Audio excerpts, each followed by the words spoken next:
you to everyone. Good evening, everyone. Good evening. Thank you to everyone for joining us, and thank you to everyone who has signed up to speak tonight.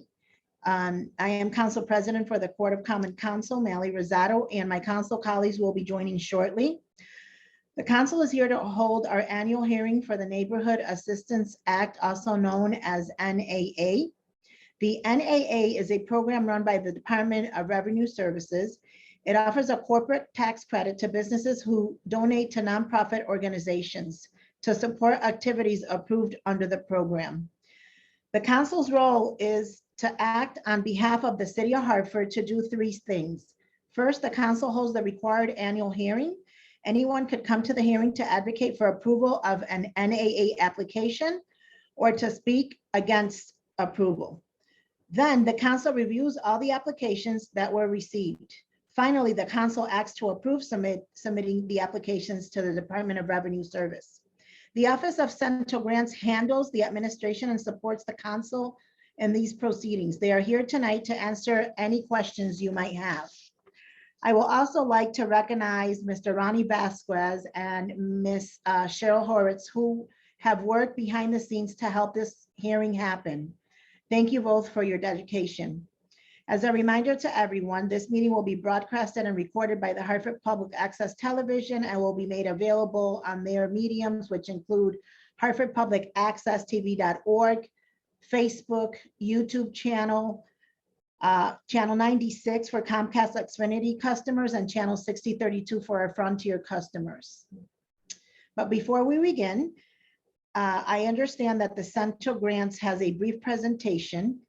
So once again, thank you all for being here this evening. And without further ado, I yield the floor to their team. Thank you.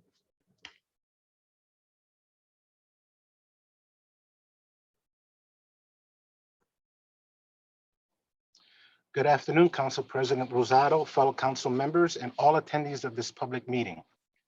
My name is Ronnie Vasquez. I'm a staff member of the City of Hartford's Office of Central Grants Administration. I would first also like to thank the council, David Grant, and the rest of the City Council staff members for graciously working with the Grants Office to host a special public hearing. For this meeting, I come before the council in the capacity of the Designated Neighborhood Assistance Act Municipal Liaison for the City of Hartford. Having said that, I would like to now present the NAA PowerPoint presentation agenda for this meeting, which will entail the following. So I'd like to provide a brief overview of the program, review eligible programs, highlight the NAA application and funding process, review the process timeline, entertain any questions, and provide contact information in the appendix of authorities as a reference. So in reviewing the NAA program, there's a couple of points I'd like to highlight. One of them is that this is a tax credit program to incentivize contributions by businesses, entities to nonprofit organizations. In other words, there's a partnership between profit entities and nonprofits in the City of Hartford. This is done on the statewide level. So it's crucial for people to understand that this program is based on that partnership. Participating municipalities are required by state law to manage and oversee the local process. Each municipality is designated a liaison, if you will, for the program. I'm the one for the City of Hartford. My role here is to collect the NAA applications, provide a process for that, work with City Council to get them approved. We do have a statutory deadline, which we have to get this into DRS by July 1st. So that's our main responsibility regarding this program. I want to emphasize that this is not a grant program. It is a tax credit program, and it is one that is approved by Connecticut DRS. Eligible programs, review of eligible programs. So the NAA tax credit program is pretty comprehensive. We have a number of programs that applicants could apply for, anything from energy conservation to college loan programs, to social services, to educational programs. So the number of programs that can be proposed on a yearly basis is quite broad. And so organizations can be quite creative in terms of applying for funding. So it's pretty broad.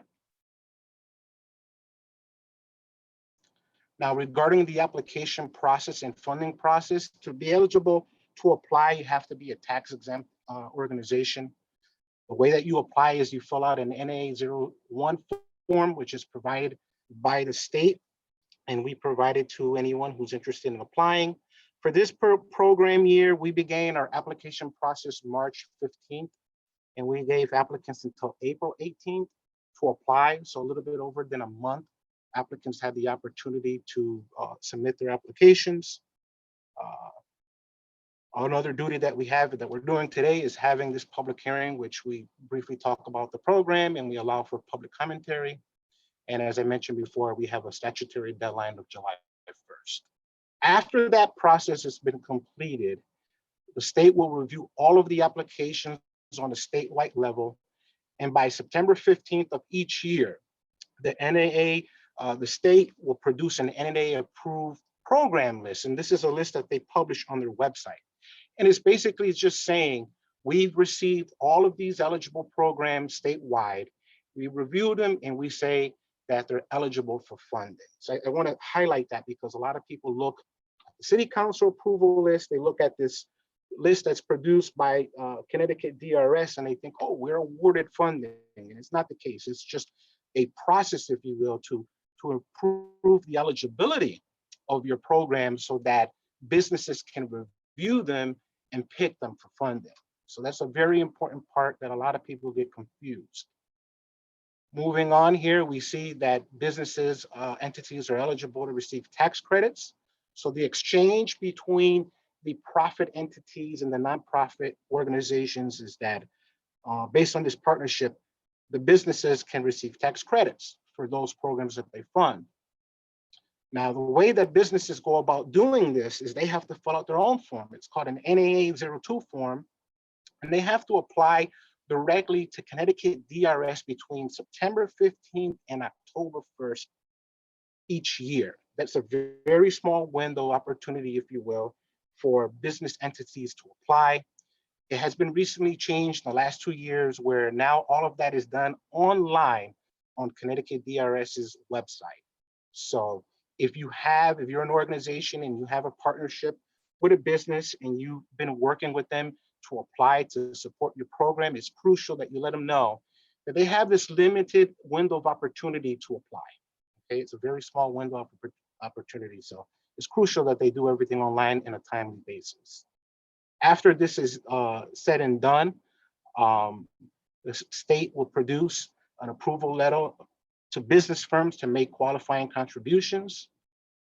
At the end of this cycle, I would say in the fall, early winter, the state will produce a final business contribution list, which will show the final contributions approved for that fiscal year. Just to recap, each program proposal by nonprofits, they have 150,000 cap in their proposed support. There's a $5 million cap statewide for all of the programs. So we always have an excess of requests for support and not enough money to meet those demands. Kind of went over that in this slide as well. Want to review the process deadline. As I mentioned earlier, we had an application deadline of April 18th. It started in March 15th. We're having our hearing today. We're trying to meet the deadline of approving all of the applications that we received for this fiscal year by July 1st. After that, in September, the state will review the programs, produce that approval list. Between the 15th of September and October 1st, businesses have to submit their applications for support for funding. And then later in October in the year is when the final list will be produced to show those actual contributions.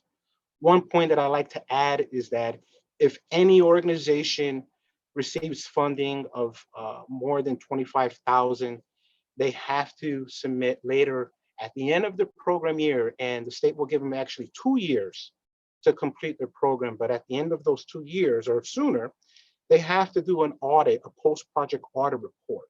And that's something, once the state makes that list available and I look at the funding, I send an email out to all the businesses that received more than $25,000 from the state and remind them that they have 2 years to complete this post-project audit report, which is very important because it shows exactly, that you completed your project. It has to be done according to official auditing certification. So it's something that you have to hire an auditor to come in and complete it. We've created our own form because the state never had such a form, and it was very confusing for a lot of organizations what the state really wanted with that requirement. So in the last 2 years, we've been able to produce on our website that audit report. So if you have any questions regarding that, feel free to contact me. I'd like to open up to any questions regarding the application process, the state's process, anything in general. Do you have any questions, Council President? I do not have any questions. Thank you so much, Ronnie, for this excellent presentation. I thank you and Cheryl for your due diligence in helping council out. So thank you very much. With that said, we're now going to move. Actually, you're not done yet? Well, I just have like maybe Okay. 2 or 3 things I'd like to highlight. So I have here Okay, go my ahead. PowerPoint, my contact information. You can see my phone number and my email here. Again, I'm the liaison for the NAA program. So if you have anything specific related to this program, you can contact me via email or phone. Cheryl too is the interim director for Central Grants Administration. You can reach her as well, but I'm the primary contact.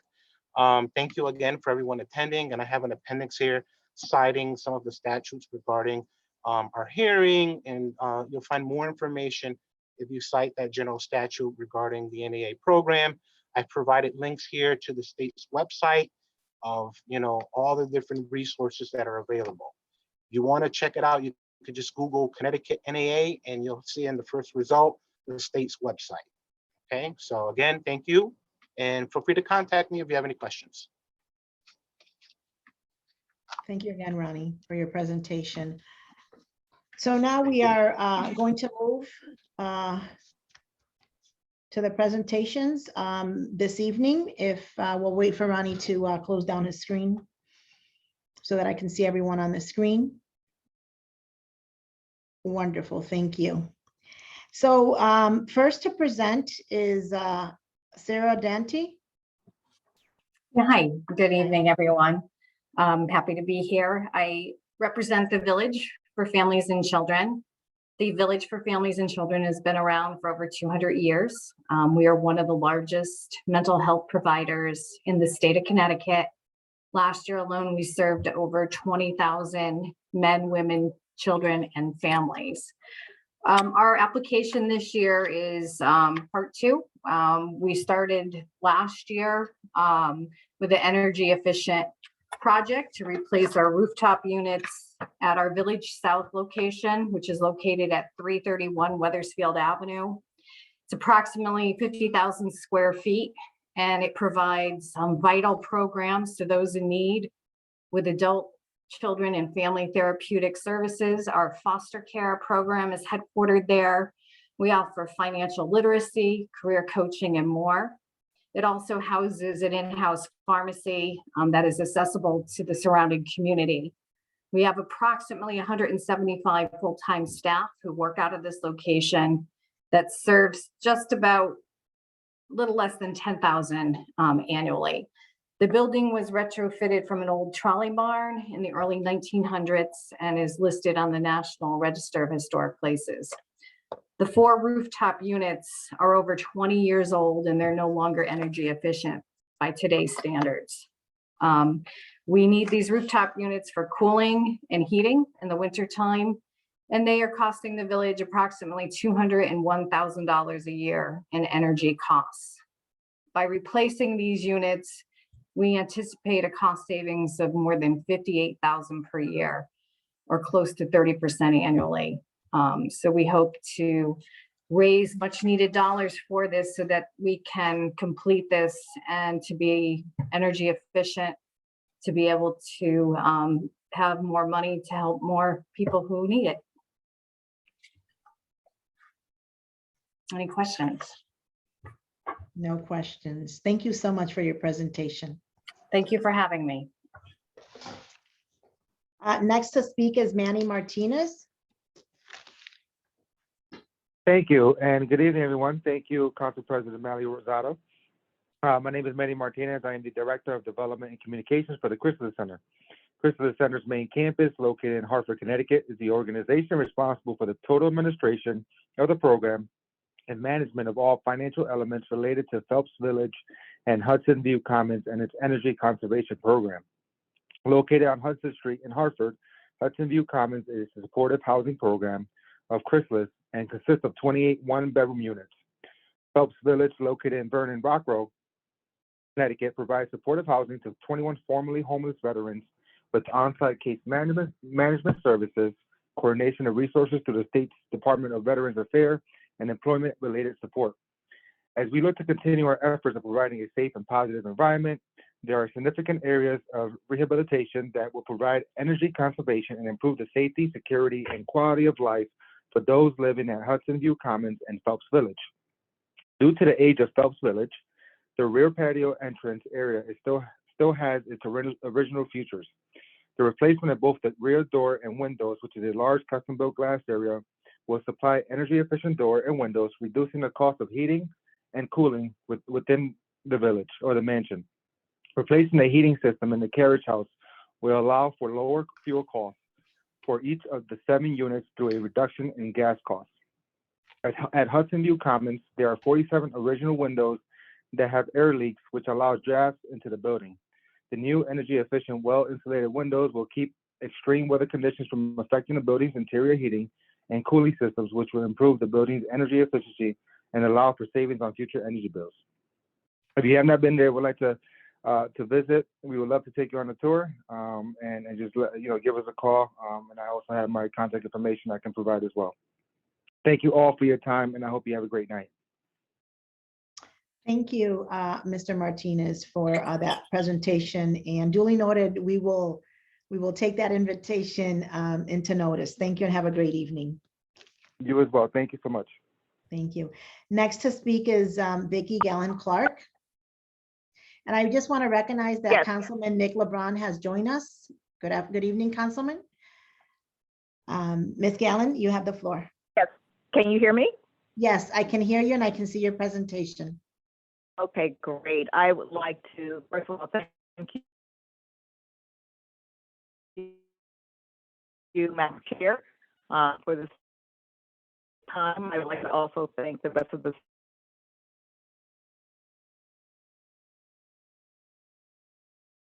Council. So this month, well, first of all, Vicki Gallen-Clark, I'm the Executive Director of the Blue Hills Civic Association.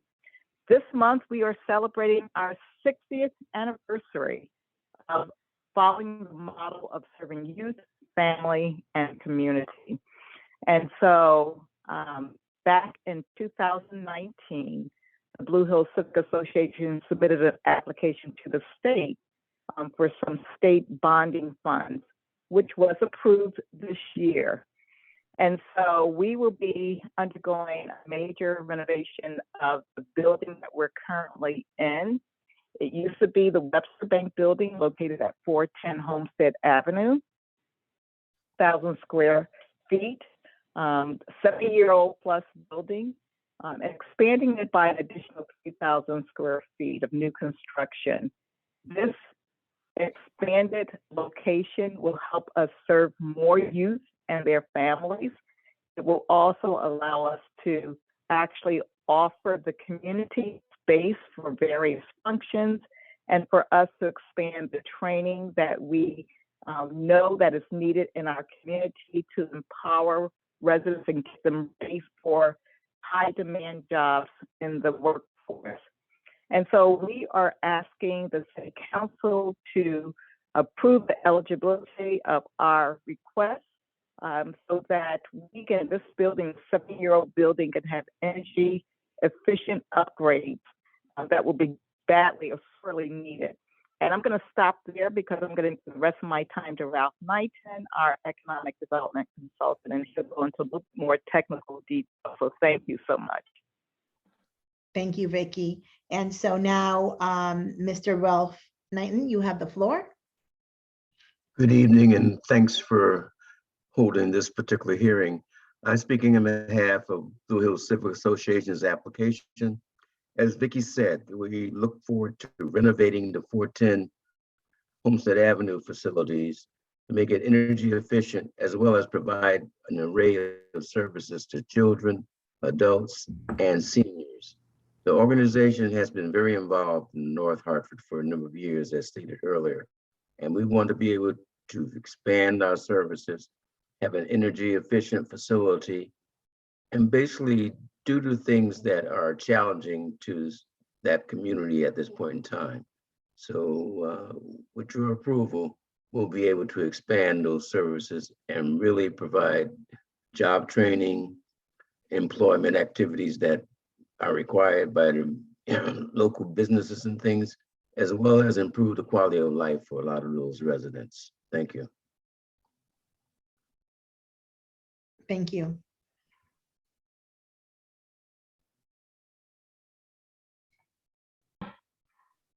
And so does that conclude your presentation, Vicky?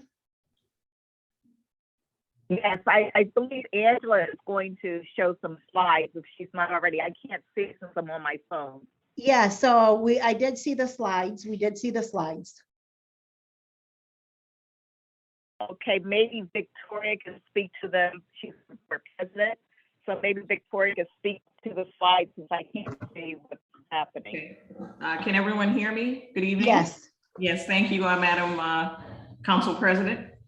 Thank you for the opportunity for allowing us to present. Yes, the slides that are in front, first one showed our current location at 410 Homestead Avenue. Second one is where we would like to expand to, which is, as we speak, this is an ongoing deal for 211 Laurel Street, which is going to be the site of temporary location for us as renovations take place at Homestead Avenue, in addition to a possible childcare center.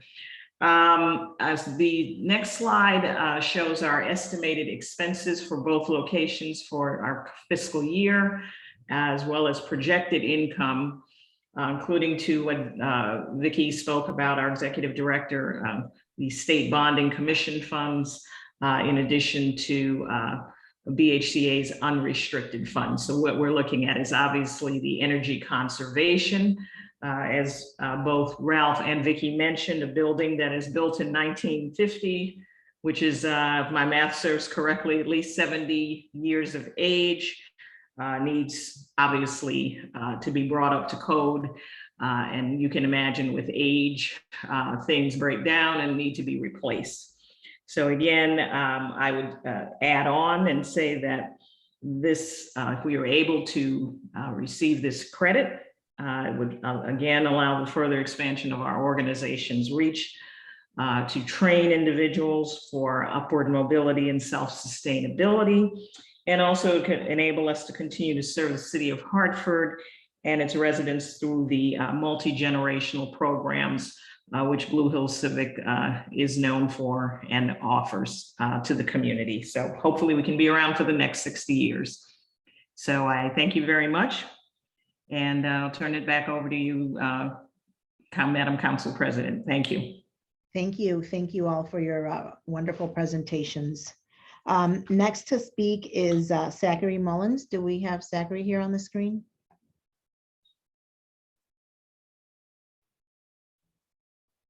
I believe not, but we can always come back to him.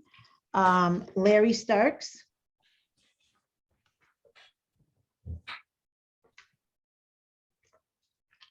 Okay. Angela Harris, and I see Angela on our screen. Yes, Madam Chair. Due to his travel, Pastor Zachary Mullins, our senior pastor, has asked me to step in for him if he was not going to be stationary at the time of the hearing. So I am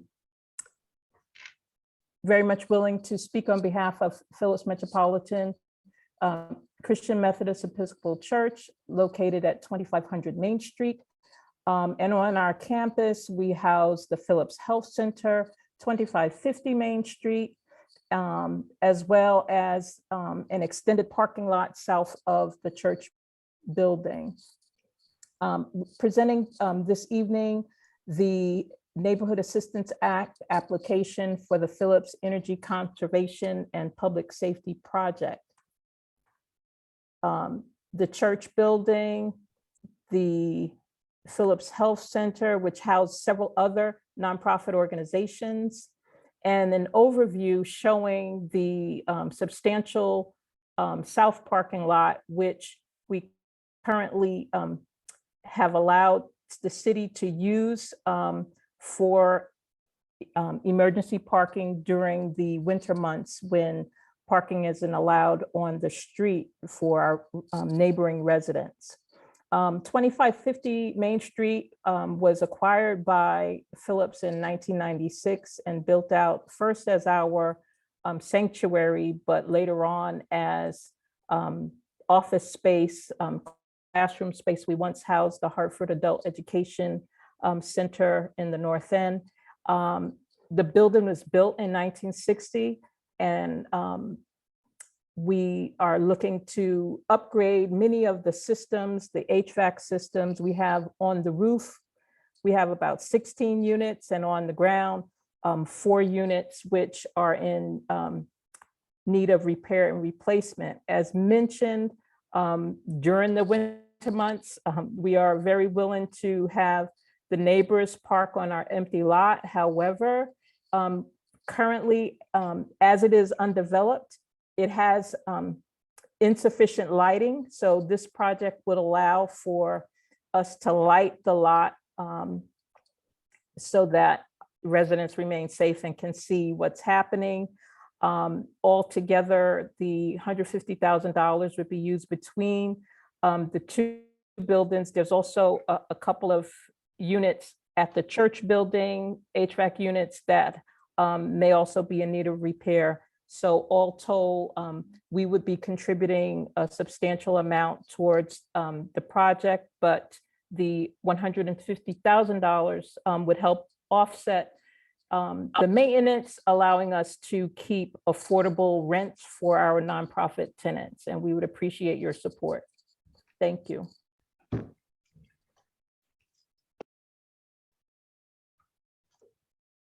Thank you, Angela. And I believe that Mr.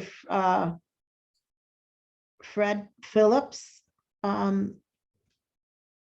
is going to speak this evening. Well, he was scheduled to be back on. He had to run up the street to his son's house, but I do have his presentation. If you give me a minute, I will pull it up.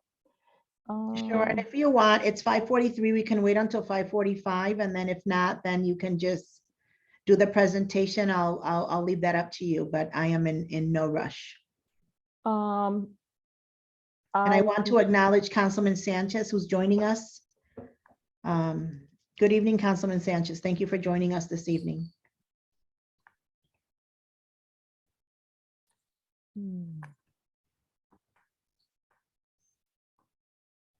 In the essence of time, because I do know you all Yes. have another public hearing. Yes, for the And I do CDBG. not want to keep you all over time. So it will be fine. I can present, as I was part of this project, I can speak pretty well on this. The Ida B. Wells, the Phillips Metropolitan Apartments in honor of Ida B. Wells, located at 100 Coventry Street.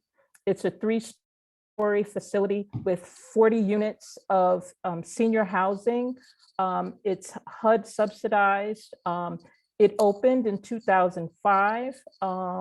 And we are looking to make sure we have all the mechanical equipment that needs repair and replacement upgraded. It's been 17 years. And we want to make sure it's running efficiently, so our seniors are always well heated and cooled.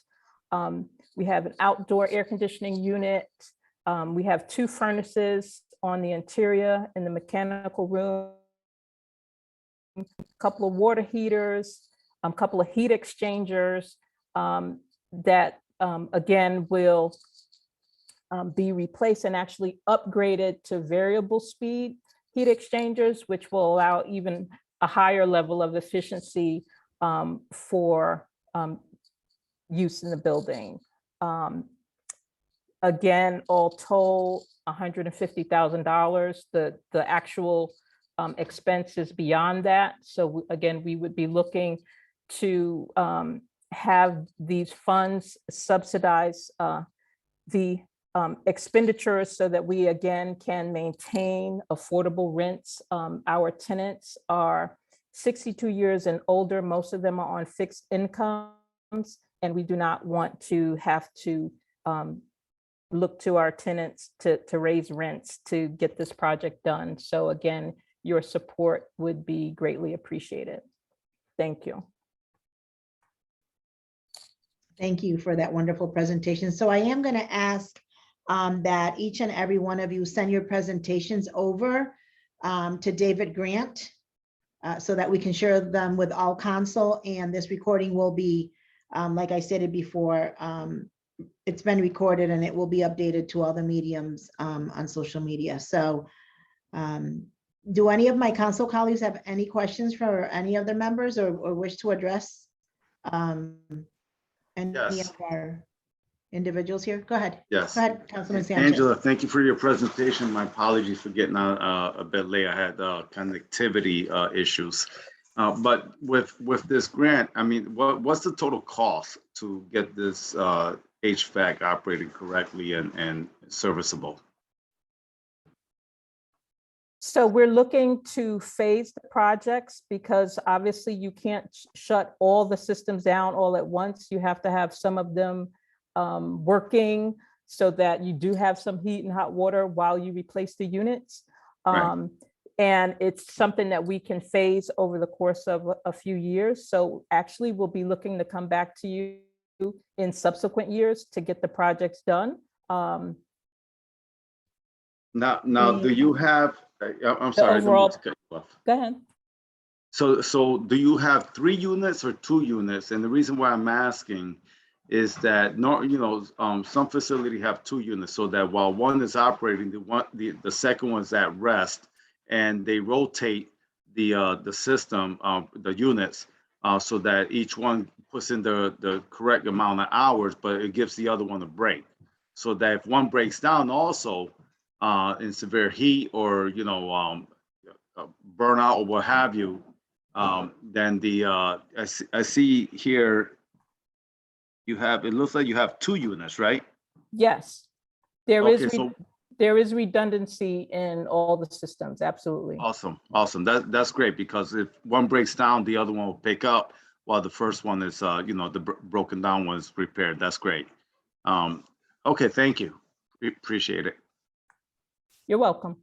Are there any other questions from my council colleagues? Okay, great. Once again, thank you. And remember to send the presentations over to David. Have a good evening. And to our audience, please join us at 6:15 for our CDBG presentations. Thank you, everyone. Once again, thank you and have a good evening.